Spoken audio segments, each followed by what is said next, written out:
सीधे मुद्दे पर आते हैं। आज के इस एक्सप्लेनर में हम एक ऐसी खौफनाक कहानी की परतें खोलने वाले हैं जो आपको अंदर तक झकझोर कर रख देगी।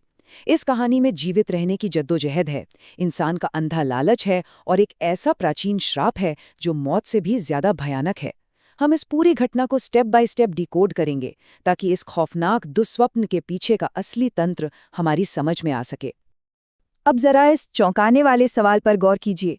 आखिर ऐसा क्या हुआ होगा जो एक समझदार बहादुर कप्तान को इतना भयानक कदम उठाने पर मजबूर कर दे? कोई इंसान जानबूझकर अपनी ही आंखें क्यों फोड़ लेगा? इस अकल्पनीय अंत तक पहुंचने के लिए हमें उस सुनसान और अनजान टापू पर घटी उन अजीबोगरीब घटनाओं को बारीकी से समझना होगा। कहानी शुरू होती है एक भटके हुए पैसेंजर शिप से, जो एक ऐसे टापू पर आ रुकता है जिसका किसी नक्शे में कोई वजूद ही नहीं है। और यहीं से ये बुरा सपना हकीकत में बदलना शुरू होता है। जब जहाज का कप्तान हालात का जायजा लेने टापू पर उतरता है तो उसे कोई आम जंगल नहीं मिलता, उसे मिलती है खून से सनी हुई जमीन। लेकिन बात सिर्फ खून तक सीमित नहीं थी। झाड़ियों के पीछे उसे एक इंसानी कंकाल मिलता है जिस पर हजारों मांस खाने वाले कीड़े यानी लार्वा रेंग रहे थे। ये कोई नॉर्मल बात नहीं है, ये इस बात का सीधा संकेत था कि इस जंगल में जो कुछ भी है वो बेहद क्रूर और भूखा है। अब होता कुछ यूं है कि कप्तान सख्त हिदायत देता है कि कोई भी जहाज से नीचे नहीं उतरेगा, लेकिन कुछ अमीर यात्रियों को लगता है कि उन पर कोई नियम लागू नहीं होता। वे अपने गुरूर में जंगल के अंदर चले जाते हैं और वहां उन्हें अपना ही एक दोस्त औंधे मुंह जमीन पर गिरा हुआ मिलता है। जब उसे पलट कर देखा जाता है तो सच्चाई होश उड़ा देने वाली थी। उसकी दोनों आंखें गायब थीं, मानो किसी ने उन्हें बड़ी बेदर्दी से जड़ से उखाड़ लिया हो। ये किसी जंगली जानवर का काम तो कतई नहीं था। इसके बाद जो होता है वो और भी ज्यादा खौफनाक है। मरने से ठीक पहले वो बिना आंखों वाला लड़का झटके से उठता है और एक बहुत ही भारी अमानवीय आवाज में एक भविष्यवाणी करता है कि कोई नहीं बचेगा और वे खुद एक दूसरे को मार डालेंगे। ये बोलकर वो दर्द से तड़पता है, उसके मुंह से ढेर सारे लार्वा की उल्टी होती है और महज चंद सेकंड्स के अंदर, जी हाँ, कुछ ही सेकंड्स में उसका पूरा शरीर गलकर हड्डियों के ढांचे में तब्दील हो जाता है। आप समझ रहे हैं ये श्राप कितनी तेजी से काम कर रहा था। अब तक ये साफ हो चुका था कि ये पूरा जंगल किसी काली शक्ति के कब्जे में है। पेड़ों पर काले धागों से लिपटी हुई अजीबोगरीब गुड़ियां लटकी हैं जिनकी आंखें एकदम सफ़ेद हैं। और सबसे डरावनी बात पता है क्या थी? वो खोखला सन्नाटा।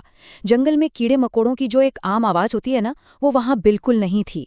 एकदम पिन ड्रॉप साइलेंस। और फिर उस अंधेरे और सन्नाटे को चीरती हुई एक अनदेखी शैतानी हंसी गूंजती है। ये टापू सच में एक जीता जागता नर्क बन चुका था। तो यहाँ हमारे दिमाग में एक सवाल आना लाजमी है, क्या इस जहाज का रास्ता भटकना सिर्फ एक इत्तेफाक था? बिल्कुल नहीं। जैसे ही कप्तान जंगल में थोड़ा और आगे बढ़ता है, उसे यात्रियों के समूह की एक लड़की मिलती है। वो एक ताजे खुदे हुए गड्ढे के अंदर गले तक धसी हुई खड़ी है, बिना पल के झपकाए, और उसके ठीक पैरों के पास जमीन से बाहर निकला हुआ एक भारी लोहे का ताबूत रखा है। ये नज़ारा अपने आप में चीख चीख कर कह रहा था कि ये कोई हादसा नहीं है। इस पूरी खौफनाक साजिश का ताना बाना अब समझ में आने लगता है। ये जो जहाज का रास्ता भटकना था, ये पूरी तरह से एक सोची समझी प्लानिंग थी। उस लड़की और उसके लापता बॉयफ्रेंड ने इंटरनेट पर राजा के गड़े हुए खजाने की अफवाहें पढ़ी और बस लालच में अंधे हो गए। स्टेप 1, मेटल डिटेक्टर का इंतजाम किया। स्टेप 2, जहाज के कर्मचारियों के खाने में बेहोशी की दवा मिलाई। और स्टेप 3, जहाज को जानबूझकर हाईजैक करके इन सटीक और खतरनाक कोऑर्डिनेट्स पर ले आए। यहाँ एक बहुत ही कड़वी सच्चाई सामने आती है।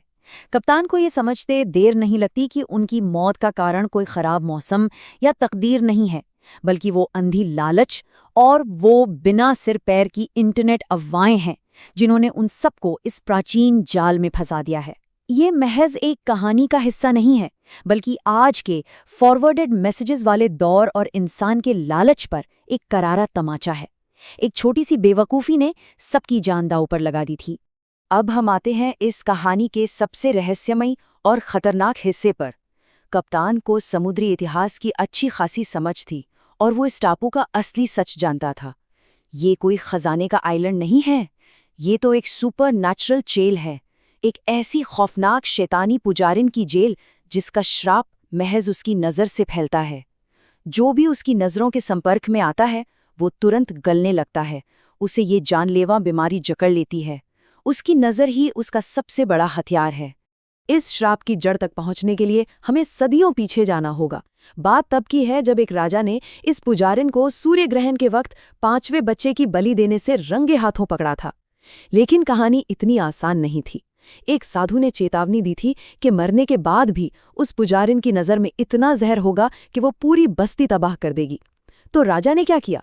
उसने पुजारिन की आंखों पर एक खास पट्टी बांधी और उसे सैकड़ों मील दूर लाकर इसी सुनसान टापू पर एक भारी लोहे के ताबूत में जिंदा दफन कर दिया। वापस वर्तमान पर आते हैं। कप्तान को उस खुदे हुए गड्ढे के पास खून से सनी एक पट्टी मिलती है, जिस पर संस्कृत में कुछ मंत्र और चेतावनियां लिखी हैं। ये वही पट्टी थी जो उस पुजारिन की आंखों पर सदियों पहले बांधी गई थी। इसका सीधा मतलब था कि खजाने के अंधे लालच में उस लड़की के बॉयफ्रेंड ने वो लोहे का ताबूत खोल दिया था, आंखों से पट्टी हटा दी थी और उस सोती हुई प्राचीन शैतानी ताकत को हमेशा हमेशा के लिए आजाद कर दिया था। और अब जो सच सामने आता है वो आपके रोंगटे खड़े कर देगा। यह शैतान सिर्फ लोगों को मारना नहीं चाहता, वो सदियों से इस टापू पर कैद है और अब उसे बाहर निकलना है। लेकिन वो अकेले नहीं जा सकता। उसे इस टापू से बाहर निकलने के लिए एक जिंदा माध्यम चाहिए, एक होस्ट। वो किसी जीवित इंसान की आंखों के जरिए उसकी रूह पर कब्जा करके वापस इंसानी दुनिया में लौटना चाहता है। उसकी नज़र महज मौत नहीं है, बल्कि बाहर की दुनिया का दरवाज़ा है। इसी पल कप्तान एक बहुत ही खौफनाक सच्चाई से रूबरू होता है। उसे याद आता है कि जंगल के घने अंधेरे में कहीं न कहीं जाने अनजाने में उसका सामना उस शैतानी पुजारिन की नज़र से हो चुका है।